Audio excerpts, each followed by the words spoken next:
an obstacle for existing podcasters is they may be doing all the work themselves. If you already have a podcast and you don't have a team or editors, my question is, how much time are you focusing and putting into your business?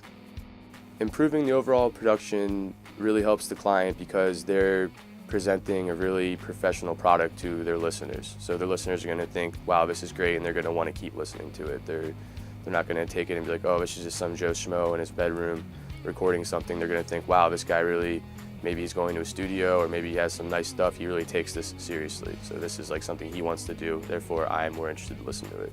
If you listen to a podcast and it's crackly, you can't hear what they're saying, you're just going to give up on it. You're not going to want to work with those people because they're not professional.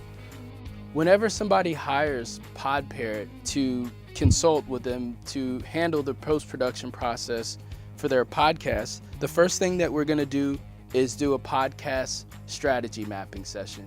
And essentially what a podcast strategy mapping session is it's helping you identify what are your goals, right? It's helping you to identify who your audience is and how to best reach that audience. So once the podcast mapping strategy is done, we set you up with the right equipment for your situation and your environment. You know, are you on the road and you're busy traveling? Are you going to conferences? Are you trying to interview thought leaders at these conferences? Are you small business and you are going to be using a home studio or a small office studio?